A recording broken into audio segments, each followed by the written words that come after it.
Cynthia, katanya kamu ingin mandi. Kamu lihat apa sekarang? Aku sedang mandi, menikmati di alam terbuka. Iya. Aku hanya tidak enak saja. Aku tahu di desa ini tidak akan masalah jika kita berdua begini. Beda dengan di tempat yang lain.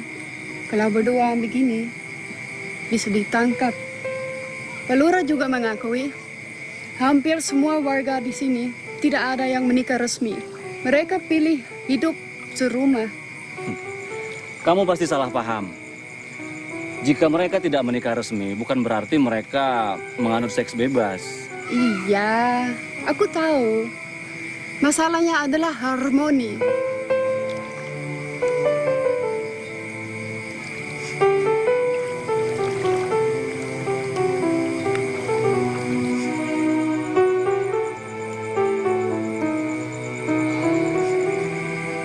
Aku lihat kamu gelisah. Kenapa tidak turun kemari saja?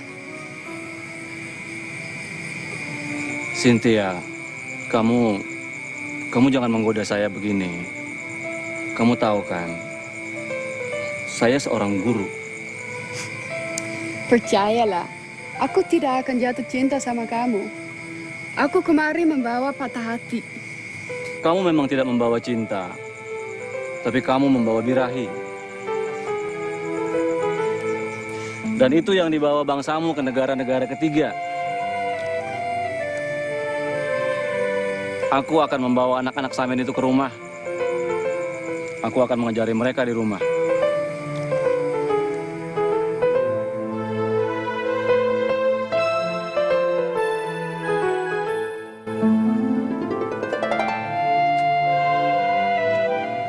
Batu-batumu akan diambil hari Jumat. Emul, kalau bisa ditambah ya. Lah, piye toh? Pagi-pagi sudah datang. Pasti tidak untuk makan jagung bakar toh? Simbah tahu maksud kedatangan saya.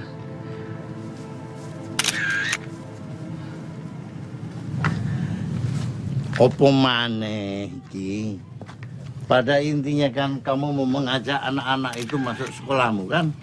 Tepat sekali, Mbah. Saya ingin mengajak mereka lagi. Dengar, sekolah yang menolak mereka. Bukan begitu, Mbah. Tapi prosedurnya saja yang keliru. Dan itu salah saya. Sekarang, saya ingin mengajar mereka di rumah saja, Mbah. Jadi soalnya bukan sekolah kan pada intinya. Tetapi bagaimana mengajak mereka belajar. Nah, kamu datang saja langsung kepada mereka. Simbah tahu maksudmu baik kok. Silakan. Nah, kalau ada yang tidak suka ya apa boleh buat. Tapi mereka yang suka ajak saja. Maksudmu baik kok. Silakan. Terima kasih, Mbah. Simbah, masih berapa banyak penganut Samin sekarang ini? Wah, aku tidak pernah menghitung. Pemerintah yang suka menghitung. Tanya saja pada mereka. Tapi masih banyak ya, Mbak? Tidak tahu. Orang Samin ateis, tidak beragama, tidak bertuhan. Agama Simbah itu agama Nabi Adam. Kenapa Simbah menolak peraturan dari pemerintah? Ya kalau yang baik Simbah terima, kalau yang buruk Simbah tolak. Kenapa menolak kemajuan? Orang Samin selalu berjalan ke depan. Bagian yang belakang ditinggalkan.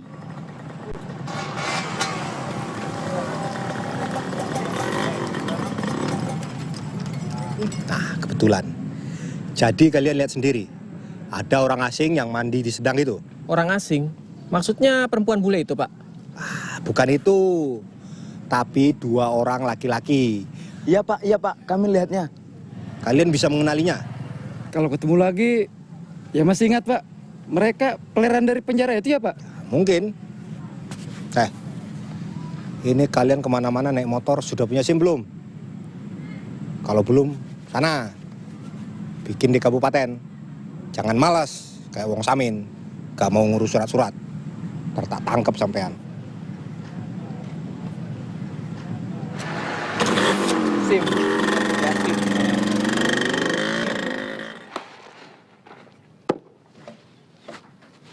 Halo Numon, selamat pagi Kak. Pagi. Wah, kelihatannya lagi sibuk ini. Biasa, sedang membelah-belah kayu supaya bisa dipakai. Dipakai buat apa kayunya Pak? Ya, sesuai dengan gunanya.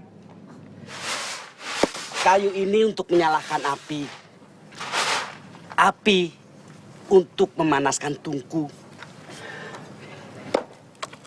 Tungku untuk memasak. Memasak biar bisa makan.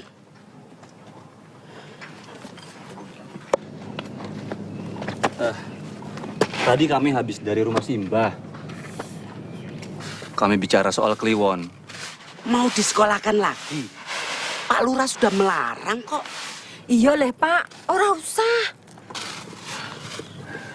Waktu itu ada salah pengertian, Pak. Saya tidak menyekolahkan Kliwon. Saya hanya ingin mengajar dia baca dan tulis. Ya, seperti orang metik jagung kan perlu belajar, toh, Pak. Belajar memetik jagung, gue metik jagung. Belajar manjat pohon kelapa, gue manjat pohon kelapa. Belajar memecah batu, yang gue memecah batu, no. Belajar baca tulis agar bisa membaca dan menulis, Pak. Lah, nanti kalau sudah bisa baca tulis, pasti jadi pinter. Kalau sudah pinter, pasti mudah untuk metik jagung, untuk manjat kelapa, untuk mecah batu. Gopo pintar, lawang satu desa, lurahnya cuma satu kok. Orang pintar kan tidak harus jadi lurah, Pak Harto. Iya, kalau warganya pintar, buat apa ada lurahnya, ada camatnya, ada presidennya.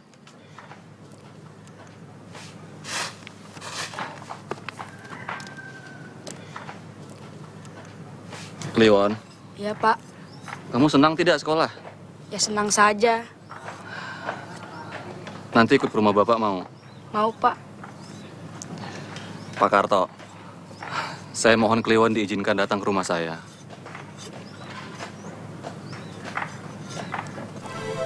Betapa pentingnya pendidikan. Kalau kita tidak mengenal pendidikan, maka kita akan jadi orang bodoh. Kalau kita bodoh, hidup kita akan sulit. Kalau hidup kita sulit, kita juga tidak bisa ikut pendidikan. Nah, inilah yang dinamakan lingkaran kemiskinan. Kebodohan melanggengkan kemiskinan, kemiskinan melanggengkan kebodohan. Sejarah diciptakan oleh orang-orang yang mau berpikir. Kita hidup harus berpikir. Manusia ada karena mau berpikir. Apa yang dilakukan oleh guru pendatang itu sungguh tidak menghargai aparat yang ada di desa ini. Aku sudah tegur dia baik-baik. Malah dia mengumpulkan anak-anak Samin itu di rumahnya. Guru itu memang perlu diawasi. Kegiatannya bukan hanya lagi mengajar. Aku dapat informasi bahwa dia banyak hubungan dengan LSM-LSM. Itulah Pak, situasi seperti sekarang ini, kita harus waspada. Jangan sampai kita kecolongan. Maksud Pak Lurah apa? Maklumlah, zaman perang melawan teroris, persoalan sepele bisa menjadi masalah yang serius, Pak. Apa perlu kita berpikir sampai sejauh itu? Ini tidak mengada-ngada, Pak. Pelarian dari penjara itu disinyalir berada di wilayah kita. Bahkan kedatangan orang asing itu di sini menjadi kecurigaan orang kabupaten. Maksud Pak Lurah gadis Amerika itu? Iya, dia akan datang ke sini sebagai peneliti. Tapi dugaan orang-orang kabupaten macam-macam. Entahlah. Setelah musim teror di kota, kita yang di desa kena getahnya. Sekarang banyak intel-intel disebar ke sana kemari. Desa sudah jadi tidak aman. Terornya di kota, dalangnya di kota. Kok desa yang diacak-acak? Yang membawa gadis Amerika itu, ya guru itu, ya si Ramadian. Gawat. Gara-gara Simba tidak berterus terang, keadaan jadi kacau. Yono, puto. Simba pasti tahu pelarian dari penjara itu ada di desa kita. Ya sekarang aku tahu. Simba tahu, tapi Simba tidak cerita. Simba tidak lapor polisi. Kamu sekarang kan sudah tahu juga. Untuk apa aku mesti lapor? Untuk apa mesti cerita-cerita? Mereka itu orang jahat. Simba tidak boleh melindungi. Mereka datang dengan perut lapar. Jadi mereka melindungi diri mereka sendiri. Kok aku?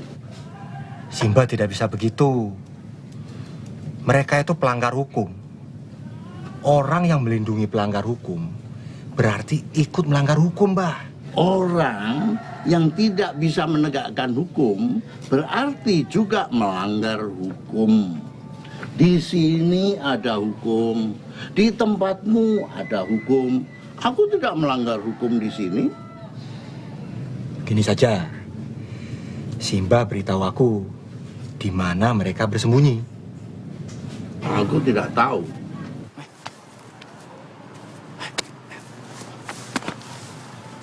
Keng, wong londo.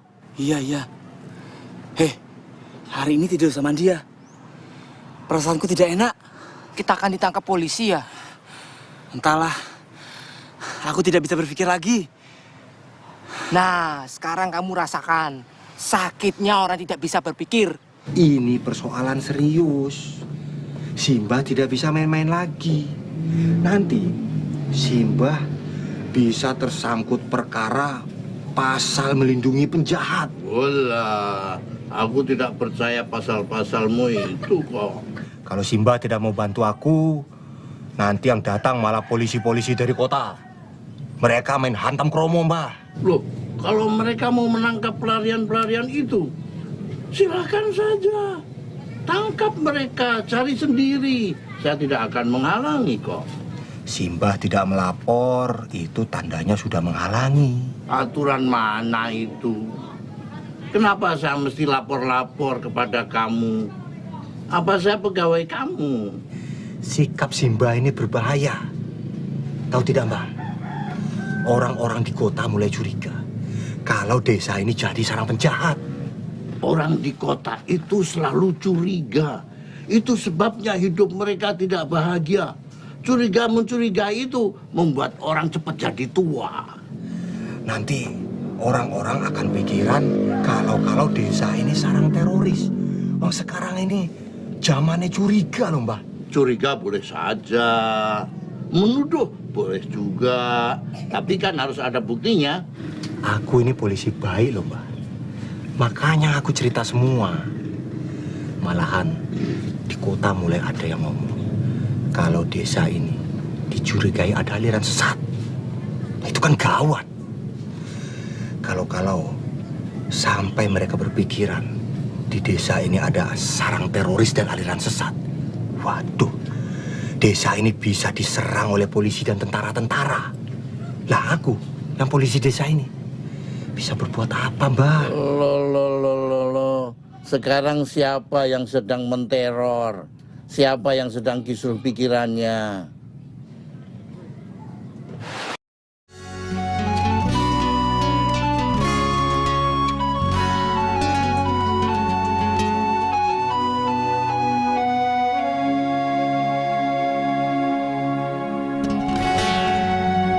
Kita sedang hidup di suatu masa ketika bumi tak sudi bersahabat lagi. Cahaya rembulan terhalang sangkakala, angkara murka mengalahkan matahari.